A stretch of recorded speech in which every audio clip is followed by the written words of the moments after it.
What up, everybody? Something I've been wanting to talk about for a while. I've kind of addressed this a bit here and there, but I've never really made a video dedicated to this and everything. But I'm going to be ranting about the current gen consoles, like the PlayStation 5 and Xbox Series X. Now, I don't have anything against the systems themselves, even though they don't really feel like a true upgrade. I'll be honest, the only purpose to get a PS5 or an Xbox Series X is if your Xbox One or PS4 plays out. I'm going to be honest, that's the only purpose to really get a PS5 or an Xbox Series X when it's all said and done. Because everything I've seen be played on them doesn't look like anything special. I'm like, my goodness, the Xbox One or PS4 could have handled this game just fine. That's my reaction every time I see one of these games that are exclusive to the Xbox Series X and the PS5. I'm like, there's nothing about them that scream current gen only, It's like when I got Mafia 3, and I was playing that, I'm like, my goodness, this game could have easily ran on the Xbox 360 and PlayStation 3. Like, for real. But there have been a few good stellar games I wouldn't mind getting and playing. But unfortunately, I'm unable to because I don't have an Xbox Series X, I don't have a PS5, and I'm in no hurry to get either one, if I'm going to be perfectly honest. Yes, there's some games I wouldn't mind playing that are exclusive to those systems, but at the end of the day, they're not special enough to the point to cause me to want to drop like $500 or more. So, yeah. I played one game. They have it on Game Pass. I don't know if they plan on eventually bringing it to the Xbox One or whatever, because I have an Xbox One, but I'm still able to play it on Game Pass through cloud gaming. And that is a game called Medieval Dynasty, which the best way to sum up that game is basically saying it's a more realistic form of Skyrim. That's the best way to sum it up. It's a really good game, and I highly recommend it if you have a PS5 or an Xbox Series X. But at the end of the day, when I was playing that game, I'm like, this game really doesn't feel like something that should only be on Xbox Series X and PS5. This feels like something that could easily be played and everything on the PS4 or the Xbox One. So, yeah, or even the Switch for that matter. So, yeah. But I've noticed that with a lot of these quote-unquote current-gen games, Like, even Demon's Souls, when my nephew's playing that, I'm like, yes, it looks a lot better than what it did on the PlayStation 3. It runs a lot better than what it did on the PlayStation 3. But at the end of the day, it could have easily ran on the PS4 or the Xbox One.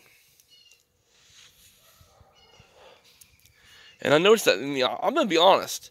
In my own honest opinion, gaming has reached its peak, okay? The hardware in these systems is not there yet to the point to where they should have made a new, system or whatever. I'm going to be honest. I think, my goodness, we had the Xbox Pro and whatever the hell they called the Pro Edition of the Xbox, or the PlayStation Pro and the whatever they called the Pro Edition of the Xbox. But nonetheless, though, we already had those systems, so there was no need for a PS5 or an Xbox Series X.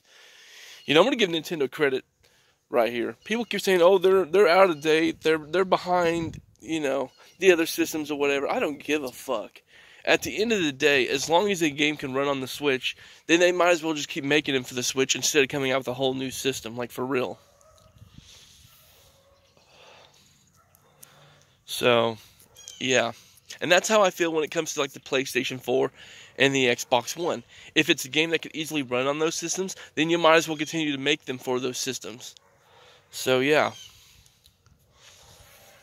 I know some people are like, "Oh, you're just too cheap to upgrade." It's not that I'm too cheap to upgrade. My goodness, I spent over $600 in credit card debt. I'm going to have to pay him back for the next 6 months or so.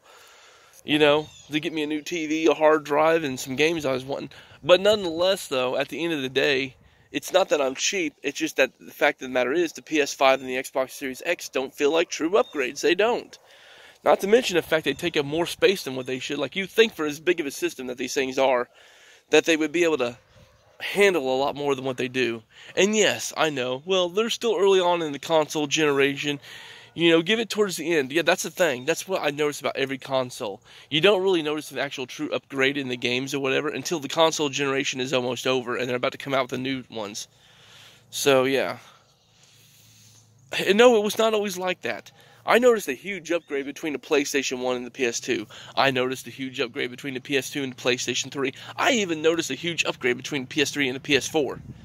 But when it comes between the PS4 and the PS5 or the Xbox One and the Xbox Series X, I'm not seeing any kind of massive upgrade to those systems at all. Like, not at all. In my opinion, those are the most laziest upgrades I've ever seen. I'm just going to keep it real on that. At the end of the day, the only reason why they release new systems is because everybody that wants a PS4 or wants an Xbox One has already got one. So they're not making no more money on that. That's why they came out with the new systems. And that's the only reason why they came out with the new systems, was to make more money. That's all it is.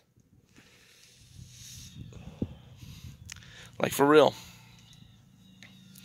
And yeah, I know, well, the PS5 can play all the PS4 games. Well, that's great. What about PS3? What about PS2? What about PS1? Why can't they play all those games as well? You would think that they would at least be able to play PS3 games, since it still relies on the Blu-ray disc. I'm just saying.